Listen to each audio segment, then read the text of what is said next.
پھر بھی ہمارے وہ رابطہ نہیں ہمیں نہیں کروایا. کسی سے بات کروا کے نہ کہتے تھے یہ آپ کا لڑکا ہے, یہ رو رہا ہے پیچھے, یہ کہہ رہا پیسے اسے بھیجیں تب چھوڑنا ہے. ہم کہتے تھے پہلے ہماری ایک دفعہ اس سے بات کرواؤ پھر پیسے لے لینا. بات نہیں تھا کرواتا ہے. پھر ایسے ہی اس نے 1 منتھ ہمارے ساتھ رکھا کہ ہمیں پیسے دو, اتنے پیسے دو, تب اس کو چھوڑنا ہے نہیں چھوڑنا. جب پیسے نہیں بنے تو اس نے اسے عراق کی جیل میں جھوٹے کیس ڈلوا کے نا اس کے اوپر جج کے سامنے جھوٹی گواہی پیش کروا کے, خود ہی پیش ہو کے اس کا گواہ جھوٹی گواہی پیش کروا کے اسے اندر کروا دیا. تو اب بھی پھر اندر بھی وہ ہم سے یہی مانگ کر رہا ہے کہ اتنے پیسے دو, 20 سے 25 لاکھ روپے, تو میں اسے چھڑوا دوں گا. تو ابھی تک ہم نے جو ہے 10 سے 15 لاکھ دے چکے ہیں, تو کوئی رسپانس نہیں اس کا ملا ہے. تو ایسے ہی پھر وہ اس کا کال بھی نہیں کرواتے ہیں, کچھ بھی نہیں. ایک دفعہ بھائی سے رابطہ کرواتے ہیں جمعے میں والے دن, وہ بھی 10 منٹ کا 1 لاکھ روپیہ پاکستانی لیتے ہیں جس سے وہ رابطہ کرواتے ہیں. تو بھائی یہی بس پوچھتا ہے کہ کیا بنا ہے, ان کو پیسے دے دو, یہ ہے وہ ہے. تو پھر ہم نے بھائی ہیں ان کے ذریعے پاکستانی ایمبیسی ہے ادھر, ان سے رابطہ کیا ہے, ادھر سے بھی کوئی رسپانس نہیں ملا. ان کے ذریعے وکیل بھی کیا تھا, اس کا بھی کوئی رسپانس نہیں ملا. وکیل بھی یہی کہہ دیتا ہے کہ بس کبھی کہتا ہے 2 دن پہلے جج کا ٹرانسفر ہو گیا ہے, کبھی فائل نہیں ریڈی ہو رہی, کبھی یہ ہو رہا ہے وہ ہو رہا ہے. تو یہ سب کے پیچھے ہے شہریار پٹھان ہی. اور اچھا مجھے میر حمزہ آپ یہ بتاؤ, آپ کا بھائی کب سے وہاں پر ہے؟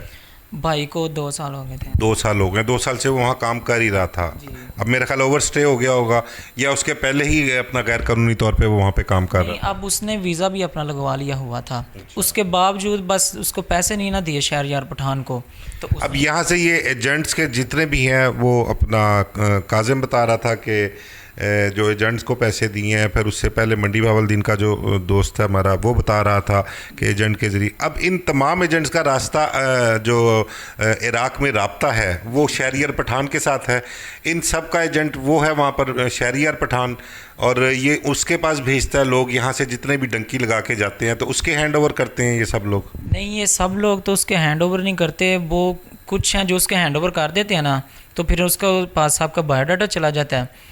تو وہ پھر ان کو وہ پھر تنگ کرتا ہے کہ مجھے پیسے دو ورنہ میں آپ کو اٹھوا دوں گا, ادھر سے اٹھوا کے اور جیل میں پھنکوا دوں گا, اور ادھر سے سزا بھی کروا دوں گا. جو پیسے دیتا ہے چھوڑتا اس کو بھی نہیں ہے, وہ بس پیسے لینے ہوتے ہیں اس نے. جو نہیں دیتا اس کو بھی پھنکوا دیتا ہے یا مرواتا ہے, بس ایسے ہی وہ کرتا ہے. یہ مستقل وہاں پہ عراق میں ہی رہتا ہے؟ عراق میں ہی رہتا ہے یہ, پاکستان نہیں آتا؟ نہیں پاکستانی. ایک عرفان بوس ہے, وہ بھی ایسے ہے, وہ کام کا جھانسا دیتا ہے کہ آؤ میرے پاس کام ہے, اچھی سیلری دوں گا. جب ادھر جاتا ہے تو پھر مار کے باندھ کے ان کی ویڈیو بھیجتا ہے گھر والوں کو کہ مجھے 2 یا 3 لاکھ, وہ اتنے کی ڈیمانڈ کرتا ہے, بھیجو تو میں اس کو چھوڑوں گا. ایک وہ ہے عرفان بوس ہے. یہ عرفان بوس بھی وہیں پہ عراق میں ہی ہوتا ہے؟ وہ یہاں پاکستان بھی آتا ہے؟ وہ آتا ہے پاکستان, وہ گجرانوالہ کا ہے. اچھا جی. وہاں سے یہ مطلب یہاں سے لوگوں کو گھیر کے لے کے جاتا ہے ایجنٹس کے پاس, اور جب وہاں عراق چلے جاتے ہیں تو خود بھی وہاں پہنچتا ہے اور وہاں جا کے ان لوگوں کو بلیک میل کرتا ہے. آپ کے مطلب یہ ہے کہنے کا؟ جی. تو آپ کو اب ان ایجنٹ سے رابطہ ہوا آپ کا کہ نہیں, جن کے ذریعے آپ نے آپ کے بھائی کو اور یا دوسرے لوگوں کو بھیجا؟ نہیں, وہ تو پہلے نمبر کے, وہ تو پہلے فیس ٹو فیس آتے ہی نہیں ہیں. وہ اپنا ویزے کے وقت بھی نا ایک آدھا بندہ اپنا آگے کرتے ہیں, خود نہیں وہ سامنے آتے ہیں. تو بعد میں تو وہ بالکل بھی رابطے نہیں نہ کرتے ہیں کہ جب ادھر بندہ پہنچ جائے نا, انہوں نے پیسے لے کے بس آپ کو چھوڑ دیا, اس کے بعد نہیں وہ رابطہ کرتے, نہ کال اٹھاتے ہیں, یا کہ کہیں نا کہ ادھر جا کے وہ ایک سیف ہوتی ہے اس میں لگوا دیتے ہیں, ادھر مار پڑتی ہے, وہ کہتے ہیں گھر پیسے منگواؤ. پیسے حالانکہ جنٹ کو مل گئے ہوتے ہیں, پھر بھی وہ چھوڑتے نہیں ہیں. عراق کی جیلوں میں قید 30 پاکستانی جن کا تعلق مختلف شہروں سے ہے, ان کی کیا پرابلمز ان کو وہاں پر آ رہی ہیں, اور یہاں پر ان کی فیملیز کیا کچھ فیس کر رہے ہیں, اس حوالے سے ہیومن رائٹس کے لیے کام کرنے والی بہت ایک معزز خاتون ارسا خورشید ہمارے ساتھ موجود ہیں, اور ان پاکستانیوں کے لیے وہ خاصی کوشش کر رہی ہیں کہ کسی نہ کسی طریقے سے ارباب اختیار تک ان کی آواز پہنچائیں, اور وہاں پر جو پاکستانی پھنسے ہوئے ہیں ان کے لیے کوئی نہ کوئی ایسا کام کر سکیں کہ وہ واپس پاکستان آ جائیں اور اپنے پیاروں سے ملیں. تو اس حوالے سے ارسا خورشید ہمارے ساتھ موجود ہیں, اور ان سے پوچھتے ہیں کہ انہوں نے اب تک ان 30 پاکستانیوں کے لیے کیا کچھ کیا اور ان کے پاس کیا کیا ڈیٹیل ہے. جی السلام علیکم. وعلیکم السلام. جی ارسا, ذرا ہمیں بتائیے گا ڈیٹیل میں اس سارے معاملے کے بارے میں کہ سارا معاملہ ہے کیا, یہ پاکستانی نوجوان کب سے وہاں پر پھنسے ہوئے ہیں, اور اب ان کا مستقبل وہاں پر کیا ہے, اور یہ واپس کس طرح سے آئیں گے, اور آپ نے اس کے لیے کیا کچھ کیا ہے؟ سر جیسے آپ نے بہت سارے انٹرویوز سنے ہیں, بچوں نے بات بھی کی ہے, اگر آپ اس کو کسی اسپیسیفک ٹائم ایریا کے لیے کنیکٹ کریں تو یہ بہت مشکل ہے. I think it's been happening for last decades کہ کس طرح یہ سب ہو رہا ہے, اور ہیومن ٹریفکنگ اور اسمگلنگ کے بارے میں ہم بہت کچھ سن رہے ہیں. But I think everything is interconnected. Like اگر آپ کو ایران میں جانا ہے, you need to cross the Taftan border, ٹھیک ہے, اور وہ کوئی چھوٹا بارڈر نہیں ہے, and you entered the territory of Iran, اور اس کے بعد آپ عراق جاتے ہیں. تو دیٹس مین یہ ایسی ہوائی چیز تو ہے نہیں, یا کوئی طلسماتی رستہ تو ہے نہیں کہ آپ اس پہ یوں کر کے جائیں گے اور کسی کو نظر بھی نہیں آئیں گے. I think government is involved, armies are involved, and agencies also involved. تو مجھے ایسا لگتا ہے کہ کوئی بھی چیز آواز اٹھانا یا کچھ بھی کرنا انڈیپینڈنٹلی کوئی بھی خاص طور پہ خاتون کے لیے بہت مشکل ہوتا ہے. تھینکس ٹو علی صاحب جنہوں نے میرے ساتھ بہت کوآپریٹ کیا, اور اس کے بعد یہ جو بچے آئے ہیں ان کی بھی آواز سن رہے ہیں, اور ہم اس پہ بہت زیادہ ورکنگ کر رہے ہیں. تو ابھی جو ہمارے پاس کیسز ہیں اس میں یہ ہے کہ ہمارے پاس جو بچے ہیں 30 جو Pakistani confirmed Pakistani nationality holders ہیں, جو کہ اس وقت عراق کی جیل میں موجود ہیں, جس کو یہ مسافر خانے بول رہے ہیں. وہاں پہ جو ان کے ساتھ ٹارچر ہو رہا ہے اور جو بھی ان کے ساتھ سلوک ہو رہا ہے, that was like out of mind. کہ اگر آپ ان کی ویڈیوز دیکھیں, آپ شاید کچھ سیکنڈ سے زیادہ ان کو دیکھ نہیں سکتے, بٹ یہ لوگ بیئر کر رہے ہیں. جیسے وہ بچہ علی ہے, وہ وہاں سارا سفر کر کے آیا ہے. تو مجھے ایسا لگتا ہے کہ اس ٹاپک پہ ضرور بات کرنی چاہیے, آواز بھی اٹھانی چاہیے, اور اس چیز کو جتنا ہم پھیلا سکیں ہمیں کرنا چاہیے. جو ان کے ساتھ ٹارچر ہو رہا ہے اس کا لیول بیانڈ دا لمٹس ہے. آپ امیجن نہیں کر سکتے ان بچوں کے ساتھ کیا ہو رہا ہے. اور اس کے بعد دوبارہ سے اس چیز کی ڈیمانڈ کرنا کہ پیسے دیں, بلیک میل کرنا, وہ تو ویسے ہی آپ کو پتہ ہے کہ بہت ہی غلط چیز ہے.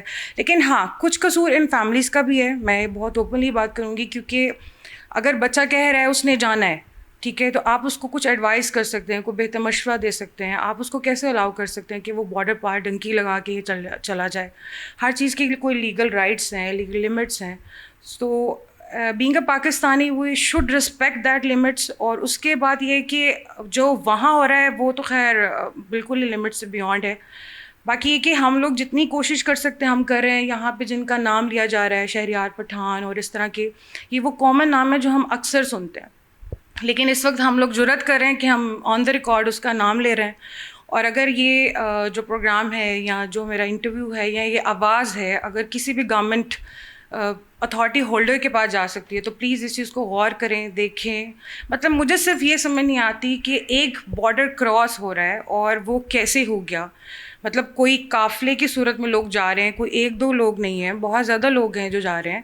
تو آئی تھنک کہ اس کو ہم لوگوں کو غور کرنا چاہیے, دیکھنا چاہیے. بہت سارے ریکارڈز ہمارے پاس ہیں جو کہ میں آن ایئر نہیں بتا سکتی, اور اس کی ریزن بھی بہت ساری چیزیں ایسی ہیں کہ شاید یہ پروگرام بھی نہ آن ایئر ہو, اور اس کے بعد اور بہت ساری پرابلمز ہیں. جیسے علی صاحب کو بھی بہت زیادہ تھریٹ کالز آتی ہیں, اور اس طرح کی چیزیں ہو رہی ہیں ہمارے ساتھ. بٹ یہ کہ we are on the mission, اور یہی دل کرتا ہے کہ کیونکہ حدیث بھی ہے کہ مسلمان جہاں پہ بھی ہو تو وی آر سیم باڈی. تو ان کو پین ہو رہی ہے تو ہمیں بھی پین ہو رہی ہے, مطلب ہمارے بچے ہیں, بیٹے ہیں.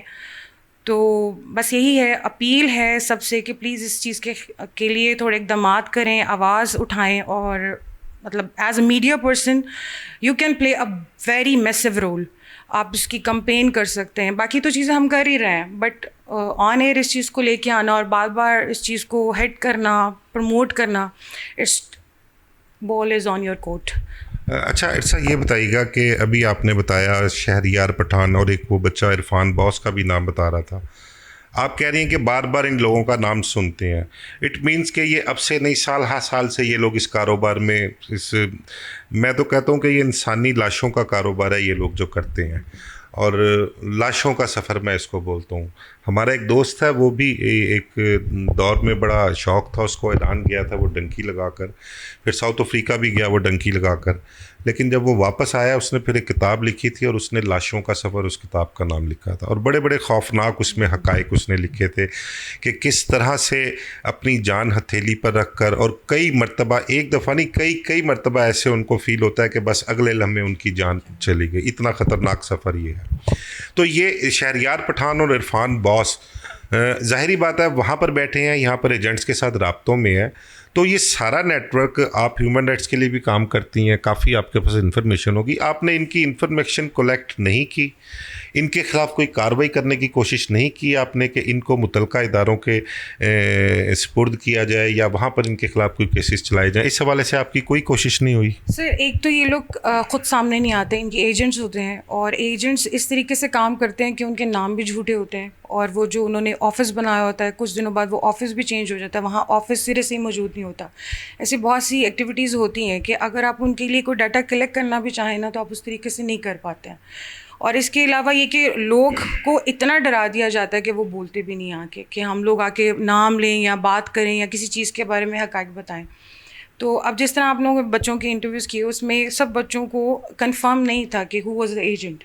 تو اس سے آپ کو کیا لگتا ہے کہ وہ جھوٹ تو نہیں بول رہے ہیں, یا تو وہ ڈرے ہوئے ہیں یا وہ ایجنٹ بار بار اپنے آپ کو اس طرح سمجھ لیں کہ چھپا لیتے ہیں یا کنسیو, جو بھی آپ اس کو کہنا چاہیں کر سکتے ہیں, کہ وہ لوگ اوپن نہیں ہوتے. تو ہم جب بھی ڈیٹا کلیکٹ کرنے کے لیے کوشش کرتے ہیں تو نیکسٹ ٹائم کوئی اور نام ہوتا ہے, کوئی اور ایجنسی ہوتی ہے, کوئی اور نیٹ ورک ہوتا ہے, تو اس وجہ سے. لیکن ہاں وہاں کیونکہ وہی نام بار بار ریپیٹ ہو رہا ہے تو اس کا مطلب ہے کہ وہاں پہ تو اس کی اتھارٹی ہے, لائک اس کیا وہ ڈان سمجھ لیں, اتھارٹی ہولڈر سمجھ لیں, جو بھی ہے, بٹ اس کا نام ریپیٹ ہو رہا ہے. ہاں لیکن وہاں پہ جو ریسیونگ ایجنٹس ہوں گے وہ بھی بار بار چینج ہو جاتے ہیں, کہ وہ جو کون لے کے جا رہا ہے, کیسے لے کے جا رہا ہے, وہ بھی بار بار پھر چینج ہو جاتے ہیں.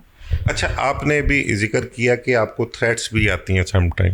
وہ تھریٹس کس کی طرف سے آتی ہیں؟ کون لوگ ہیں جو آپ لوگوں کو دھمکاتے ہیں, آپ لوگوں کو یہ نیکی کا کام کرنے سے روکتے ہیں؟ سر اس کی ڈیٹیلز آپ کو علی سندھو صاحب بہت زیادہ اچھے طریقے سے بتا سکتے ہیں, کیونکہ بہت ساری چیزیں ہیں جو علی صاحب کے پاس ہیں, اور آئی ہوپ کہ انہیں کو ہی بتانی چاہیے, کیونکہ مطلب ہی از اے کنسرننگ پرسن, تو ان کو پتہ ہونا چاہیے.